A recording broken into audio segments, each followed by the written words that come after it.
Bismillahirrahmanirrahim. Assalamualaikum warahmatullahi wabarakatuh. Selamat pagi semuanya. Salam sejahtera untuk kita semua. Puji syukur selalu saya panjatkan kepada Allah Subhanahu wa taala. Salam Om Swastiastu, Namo Buddhaya, salam kebajikan. Yang terhormat Ketua Jurusan Gizi Poltekkes Kemenkes Bengkulu, Bapak Anang Wahyudi SGZ MPH. Yang terhormat Kaprodi Jurusan D3 Gizi, Bunda Dr. Merewati SKM MKM. Dan yang saya hormati dosen Jurusan Gizi serta teman-teman yang saya banggakan. Perkenalkan, nama saya Pina Amanda Marzelia, mahasiswa Jurusan Gizi Prodi D3. Hari ini akan mempresentasikan sebuah penelitian yang berjudul Gizi Seimbang pada Ibu Hamil, Orang Dewasa, dan Lansia. Baiklah, sebelum memulai presentasi pada hari ini, izinkan saya menyampaikan sebuah pantun, yaitu ambil mangga dengan galah, diambil paman yang berbadan kekar. Mari ucapkan basmalah, semoga presentasi hari ini berjalan dengan lancar. Bismillahirrahmanirrahim. Baiklah, di sini saya akan menyampaikan materi saya, yaitu gizi seimbang pada ibu hamil, orang dewasa, dan lansia. Baiklah, sebelum saya menjelaskan tentang gizi seimbang, di sini saya akan menjelaskan tentang menu makanan seimbang. Di mana menu makanan adalah susunan makanan yang dimakan oleh seseorang untuk sekali makan atau untuk sehari. Menu makan seimbang adalah menu yang terdiri dari beraneka ragam makanan dalam jumlah dan proporsi yang sesuai sehingga memenuhi kebutuhan gizi seseorang guna memelihara dan memperbaiki sel-sel tubuh dan proses kehidupan serta pertumbuhan dan perkembangan. Tidak ada satu jenis makanan yang mengandung semua gizi secara lengkap. Untuk bisa hidup sehat dan produktif, kita harus mengonsumsi beraneka ragam makanan sehingga beraneka ragaman makanan itu bisa saling melengkapi dan menjaga zat gizi secara lengkap. Makanan merupakan salah satu faktor penentu kesehatan kita. Semakin bergizi makanan yang kita makan, semakin rendah resiko terkena suatu penyakit. Adapun yang dimaksud dengan keanekaragaman makanan adalah hidangan yang paling tidak terdiri dari 4 kelompok bahan makanan, yaitu yang pertama, satu jenis atau lebih makanan pokok sumber karbohidrat, misalnya beras, jagung, gandum, ubi kayu, kentang, sagu, dan sebagainya. Yang kedua, ada satu jenis atau lebih makanan lauk pauk sebagai sumber protein, misalnya kacang-kacangan, tempe, tahu, telur, ikan, daging, dan sebagainya. Yang ketiga, ada satu jenis atau lebih makanan kelompok jenis sayuran sebagai sumber vitamin dan mineral, misalnya wortel, bayam, kangkung, dan sebagainya. Dan untuk yang keempat, satu jenis atau lebih makanan kelompok buah-buahan sebagai sumber vitamin dan mineral, misalnya pisang, apel, pepaya, jeruk, dan masih banyak buah lain. Kesalahan menu makanan yang sering terjadi di masyarakat adalah kurang beragamnya makanan yang dimakan. Banyak terjadi orang makan nasi dengan lauk mie atau kentang, padahal nasi dan mie dan kentang adalah sama-sama sumber karbohidrat. Jika pola menu makanan yang salah itu berlanjut terus-menerus, dalam jangka panjang dapat berakibat terjadinya hipertriglycemia atau kadar trigliserida darah yang meningkat dan diabetes mellitus tipe 2. Maka dari itu, mari kita biasakan konsumsi makanan dengan menu yang beragam supaya kita dapat memiliki hidup yang sehat dan produktif. Baiklah, di sini saya akan menjelaskan apa itu gizi seimbang. Sebelum saya menjelaskan gizi seimbang, di sini saya akan menjelaskan istilah dari gizi. Gizi berasal dari bahasa Arab, yaitu giza, yang berarti zat makanan. Dalam bahasa Inggris dikenal dengan istilah nutrition, yang berarti bahan makanan. Secara luas adalah sebagai suatu proses organisme menggunakan makanan yang dikonsumsi secara normal melalui proses pencernaan, penyerapan, transportasi, penyimpanan, metabolisme, dan pengeluaran zat gizi untuk mempertahankan kehidupan, pertumbuhan, dan fungsi normal organ tubuh serta untuk menghasilkan. Setelah kalian mengetahui tentang gizi, di sini saya akan menjelaskan tentang gizi seimbang. Gizi seimbang adalah susunan makanan sehari-hari yang mengandung zat gizi dalam jenis dan jumlah yang sesuai dengan kebutuhan tubuh. Dengan memperhatikan prinsip keanekaragaman atau variasi makanan, aktivitas fisik, kebersihan, dan berat badan ideal. Nah, tadi kan saya sudah menjelaskan apa itu gizi seimbang. Nah, setelah itu saya akan menjelaskan tentang menu gizi seimbang, meliputi 4 sehat 5 sempurna. Yang pertama pertama ada makanan pokok, yaitu sebagai sumber karbohidrat. Yang kedua lauk pauk, sumber protein dan lemak. Yang ketiga sayuran, sumber vitamin dan mineral. Yang keempat ada buah-buahan sebagai sumber vitamin. Yang kelima air susu sebagai sumber protein, vitamin dan mineral. Seperti yang sudah saya sampaikan sebelumnya, kan di judul saya terdapat gizi seimbang pada ibu hamil, orang dewasa dan lansia. Nah, di sini saya akan menjelaskan tentang gizi seimbang untuk ibu hamil. Kebutuhan gizi pada ibu hamil ada yang pertama itu pada zat gizi makro pada ibu hamil. Zat gizi makro pada ibu hamil ada terdapat karbohidrat. Karbohidrat merupakan sumber utama untuk tambahan kalori yang dibutuhkan selama kehamilan. Pilihan yang dianjurkan adalah karbohidrat kompleks seperti roti, serealia, nasi, dan pasta. Yang kedua ada protein. Kebutuhan wanita hamil akan protein juga meningkatkan, bahkan mencapai 68% dari sebelum hamil. Adapun bahan pangan yang dijadikan sumber protein sebaiknya 2/3 bagian pangan yang bernilai biologi tinggi seperti daging tak berlemak, ikan, telur, keju, susu, produk susu dan hasil olahan. Yang ketiga itu ada lemak. Pertumbuhan dan perkembangan janin selama dalam kandungan membutuhkan lemak sebagai sumber kalori utama. Lemak merupakan sumber tenaga yang vital dan untuk pertumbuhan jaringan plasenta. Khusus untuk mengenai konsumsi lemak, harus dipilih lemak yang banyak mengandung asam lemak esensial yang sangat diperlukan oleh tubuh selama kehamilan. Yang kedua itu ada zat gizi makro pada ibu hamil. Yang pertama ada vitamin. Ada beberapa vitamin yang dibutuhkan selama kehamilan seperti vitamin A, B6, B12, D, E, dan K. Yang kedua ada mineral. Ada beberapa mineral yang dibutuhkan selama kehamilan seperti kalsium, fosfor, zat besi, seng, fluor, yodium, natrium. Itulah zat gizi makro dan zat gizi mikro. Di sini saya akan menjelaskan tentang gizi seimbang untuk ibu hamil dan ibu menyusui, mengidentifikasikan bahwa konsumsi ibu hamil harus memenuhi kebutuhan untuk dirinya dan untuk pertumbuhan serta perkembangan janin dan bayinya. Oleh karena itu, ibu hamil dan ibu menyusui membutuhkan zat gizi yang lebih banyak dibandingkan dengan keadaan tidak hamil atau tidak menyusui. Tetapi, konsumsi pangannya tetap beraneka ragam dan seimbang dalam jumlah dan proporsi. Baiklah, saya akan memberikan satu contoh susunan menu makanan dalam sehari untuk ibu hamil, yaitu pada pagi hari menunya ada nasi, opor daging, tempe goreng dan tumis sayuran dan susu. Bahan makanan nasi itu ada satu porsi di mana beratnya 100 gram. Opor daging mengandung bahan makanan yang pertama daging 1 potong di mana beratnya 35 gram. Minyak ada 1/2. Yang kedua ada menu tempe goreng di mana bahan terdapat tempe 1 potong, 1 sendok teh berat 5 gram. Untuk tumis sayuran terdapat buncis berat 25 gram. Minyak 1/2 sendok teh di mana beratnya 2,5 gram. Untuk susu berat 200 gram. Untuk snack atau selingan pada jam 10 yaitu snack pagi terdapat crackers 5 buah dengan berat 50 gram, sirup 1 gelas dengan berat 125 gram. Siang hari pada jam 12 terdapat menu nasi, ikan goreng, sop bakso, tahu goreng, buah dan minum. Untuk nasi 1 porsi dengan berat 100 gram.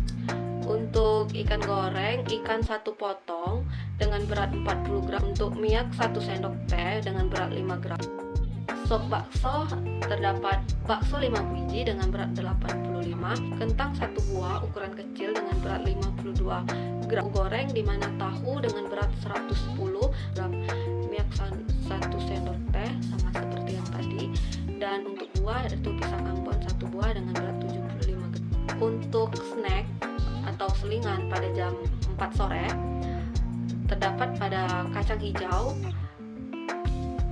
yang berat di mana beratnya 20 gram, santan 1/3 gelas atau dengan berat 40 gram, gula 2 sendok teh. Untuk makan malam pada jam 7 itu dengan menu nasi, ayam goreng, cah pakis kapri muda, di mana nasi 1 porsi 100 gram, ayam 1 potong dengan berat 40 gram, pakis kapri muda di mana ada daun pakis dengan berat 50 gram, kapri muda dengan berat 50 gram, minyak setengah sendok teh dengan berat 2,5 gram. Itulah untuk gizi seimbang pada ibu hamil, dan selanjutnya saya akan menjelaskan tentang gizi seimbang pada orang dewasa. Kebutuhan gizi seimbang pada orang dewasa sama seperti ibu hamil, yaitu terdapat zat gizi makro pada ibu hamil seperti karbohidrat, protein, dan lemak. Kebutuhan karbohidrat sebagai sumber energi utama pada usia dewasa kurang lebih 46% dari total kemasukan energi sumbernya seperti nasi dan lain-lain. Untuk protein, kebutuhan protein pada usia dewasa adalah 50-60 gram per hari untuk berkisar 11% dari total masukan energi. Bahan makanan sebagai sumber protein kualitas tinggi adalah ikan, siput, unggas, daging sapi, daging domba, dan telur. Sumber lainnya adalah semua jenis kacang-kacangan dan serealia, susu dan produk olahan seperti keju, yogurt, dan juga kaya protein. Untuk lemak, ada kebutuhan lemak pada orang dewasa sekitar 30% dari total kalori. Makanan yang mengandung lemak tidak jenuh antara lain daging merah hasil peternakan banyak mengandung lemak serta telur, dan banyak juga yang ditemukan pada makanan olahan kalengan. Konsumsi lemak harus diimbangi dengan makanan yang mengandung serat karena serat mengikat kolesterol dan menyingkirkan dari darah. Untuk vitamin, beberapa vitamin dibutuhkan orang dewasa seperti vitamin A, vitamin C, vitamin D, vitamin E, vitamin B1, B2, B3, B6, B9, B12. Dan untuk mineral, beberapa mineral yang dibutuhkan orang dewasa seperti kalsium dan zat besi. Gizi seimbang pada orang dewasa. Perilaku konsumsi pangan bergizi seimbang dapat terganggu oleh pola kegiatan kelompok usia dewasa saat ini, yaitu persaingan tenaga kerja yang ketat, ibu bekerja di luar rumah, tersedianya berbagai makanan siap saji dan siap olah, dan untuk ketidaktahuan tentang gizi menyebabkan keluarga yang dihadapkan pada pola kegiatan yang cenderung pasif atau sedentary life, waktu di rumah yang pendek terutama untuk ibu, dan mengonsumsi pangan yang tidak seimbang dan tidak higienis. Berikut adalah contoh susunan menu makanan dalam sehari untuk orang dewasa. Di waktu pagi pada pukul 7, menunya ada nasi, daging bumbu semur, tumis sayur kacang panjang dan toge, dan minum. Porsinya untuk nasi 2 sendok nasi dengan berat 200 gram, untuk daging 1 potong 35 gram, sayur 1 mangkok 100 gram, teh manis 1 gelas 10 gram. Untuk selingan atau snack pada pukul 10, menunya snack pagi yaitu bubur kacang hijau 1 gelas dengan berat 50 gram. Untuk menu siang hari jam 12 itu ada nasi, ikan goreng, sayur potok, daun labu kuning, tempe bacem, buah, minum. Untuk nasi 2 sendok nasi dengan berat 200 gram, ikan 1 potong 50 gram, sayur 1 mangkok 150 gram, tempe 2 potong 50 gram, lalapan setengah mangkok 25 gram, nanas 1 potong 75 gram, dan air putih. Untuk selingan sore hari atau snack pada pukul 4 sore yaitu selada buah dengan berat porsi 100 gram.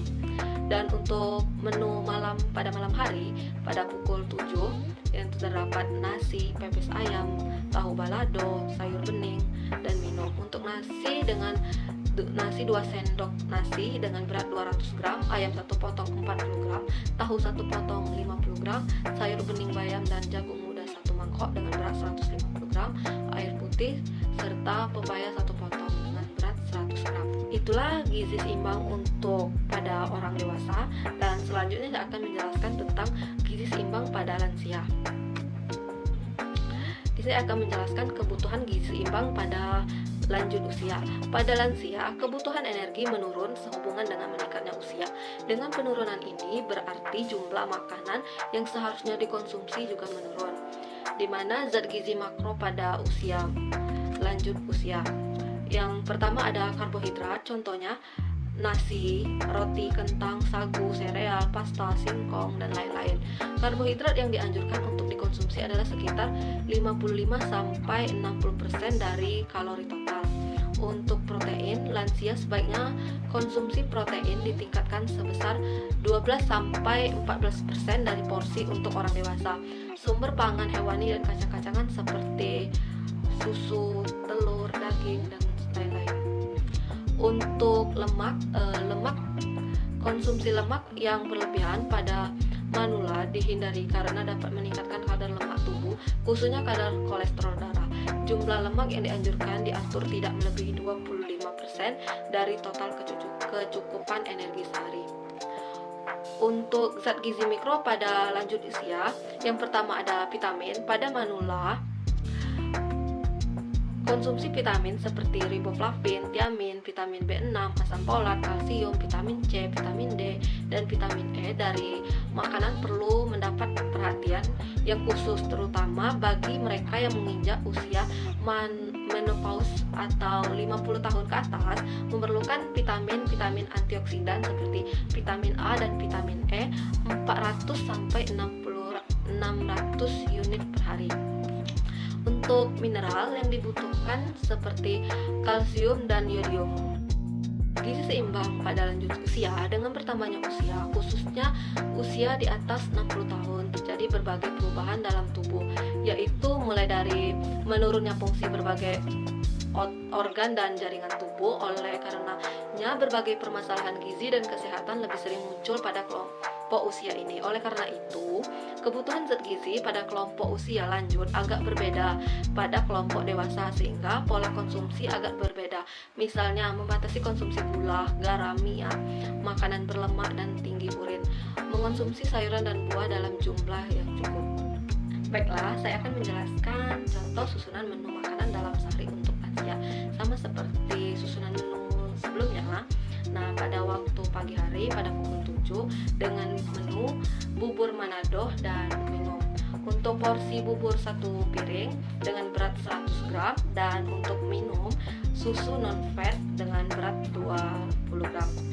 Dan untuk selingan atau snack pada pukul 10 ada menu jus tomat strawberry untuk porsi jus 1 gelas, yaitu dengan berat 100 gram.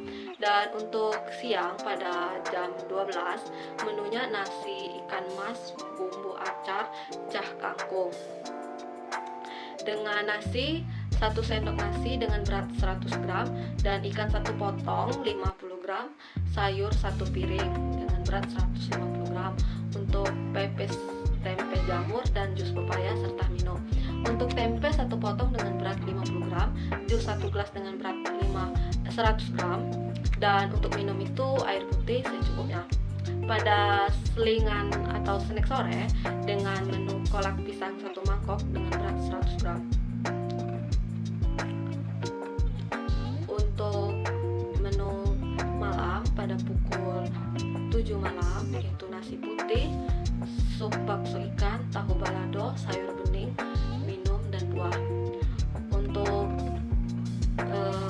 porsinya, nasi putih 1 piring dengan berat 100 gram, sup 1 mangkok dengan berat 50 gram, tahu 1 potong berat 50 gram, sayur bening bayam dan jagung muda 1 mangkok 150 gram, dan air putih secukupnya, serta untuk buah pisang 1 potong dengan berat 75. Belum mengakhiri presentasi pada hari ini, izinkan saya menyampaikan sebuah pantun, yaitu jalan-jalan ke bandara tidak lupa membeli makanan. Demikian presentasi dari saya. Jika ada yang salah, mohon dimaaf. Baiklah, sekian presentasi dari saya. Mohon maaf apabila ada